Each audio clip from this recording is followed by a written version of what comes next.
Welcome back, students. In today's Nemeth lesson, I want to start with just a quick general reminder to be sure to read your book and review the examples carefully.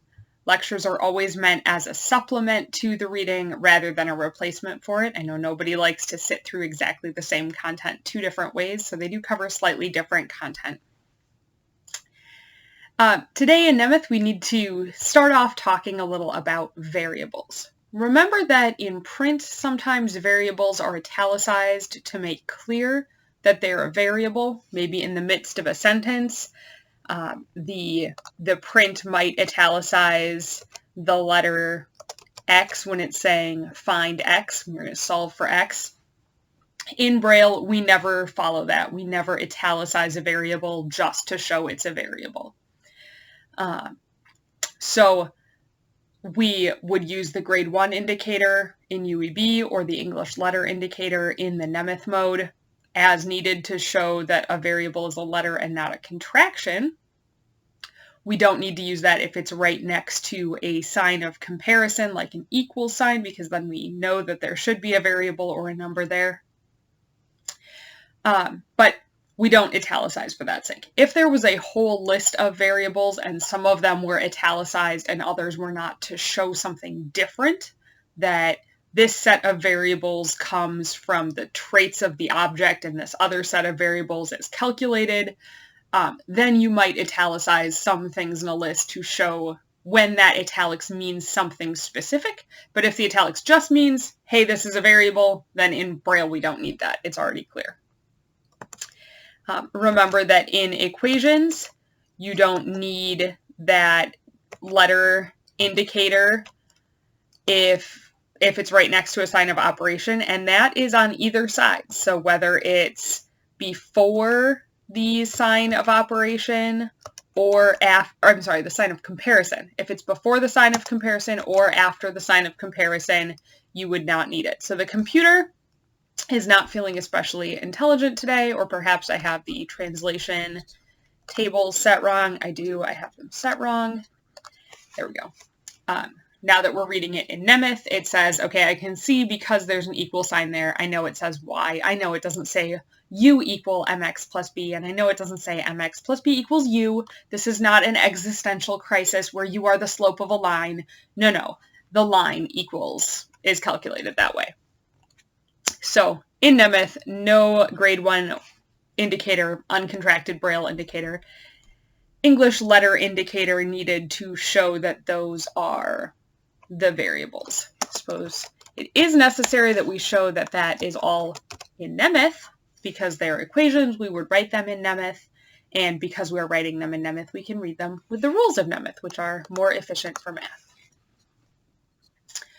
Also, in this unit, you'll go a little farther with Roman numerals. I just want to encourage you to pay really close attention to when that English letter indicator is needed for Roman numerals in the Nemeth code.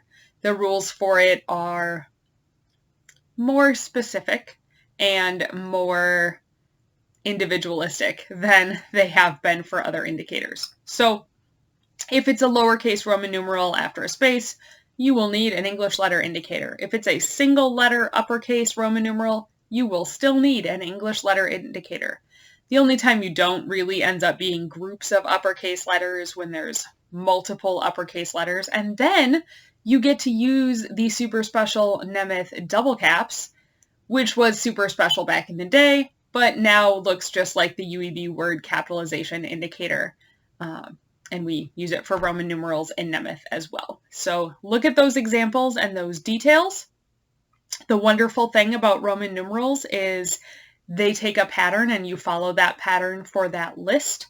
And so students will see those patterns in textbooks when there are Roman numeral lists of things, and will recognize them easily because they follow a very natural pattern.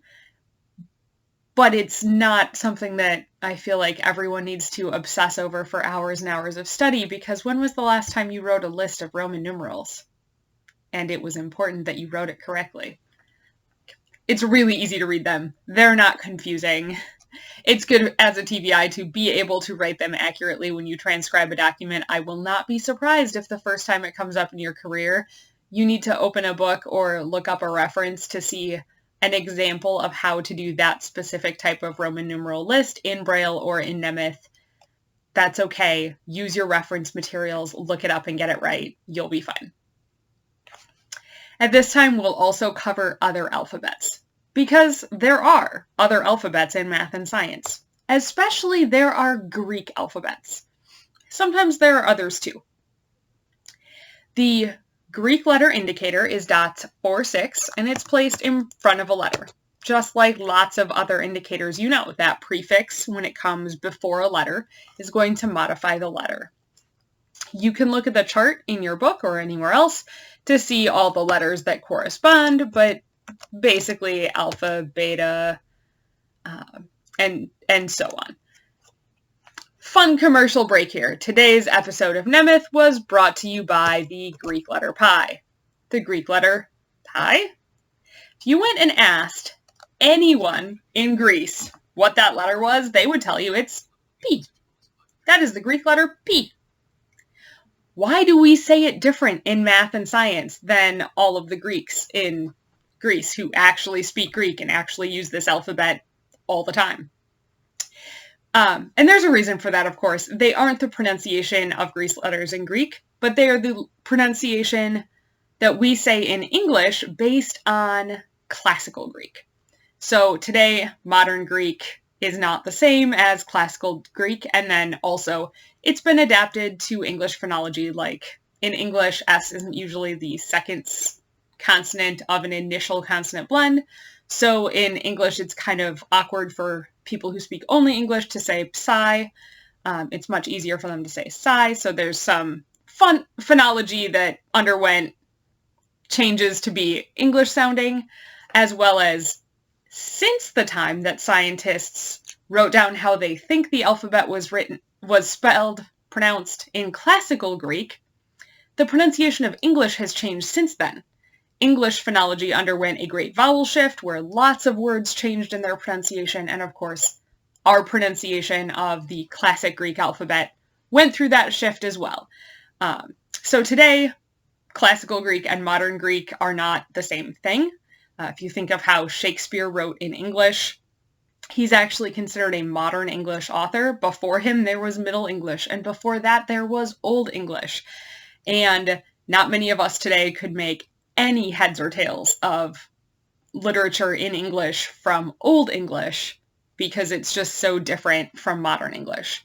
The same is true that modern Greek is a spoken, vibrant language. It's not the same as classical Greek from the BC era.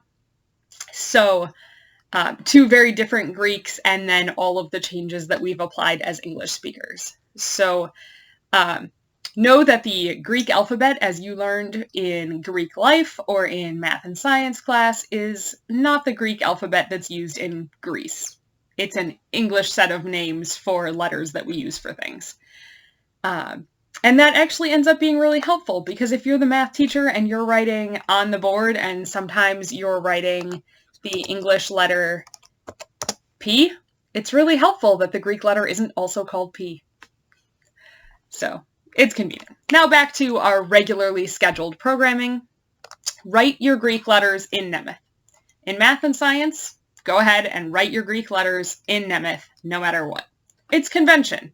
If the meaning of pi is mathy enough to use a Greek letter to write it and not an English letter, then it's mathy enough to be in the math code. So by convention, Braille writers using Nemeth do write their Greek letters in Nemeth code, which will mean that you'll need to switch into Nemeth before you write it and switch out of Nemeth when you're done, even though the UEB Braille code for pi is exactly the same. But by convention, we do it. Also, do it in class because it's Nemeth class and you want to practice writing your Nemeth in Nemeth class. So for that reason, when you're doing homework, make sure that you are switching to the Nemeth code to write Greek letters, whether or not they're standing alone in a larger sentence. The chapters will probably show you other core languages. They really mattered for graduate students in math before the 1980s. If you went to graduate school in math before the 1980s, being able to recognize Russian letters was useful because there was really cool novel math coming out of Russian scholars. They used their variables in Russian letters a lot of the time. The modern advent of computers and easy transcription between scripts seems to be cutting down on this quite a bit, and that we now see just a lot of Greek and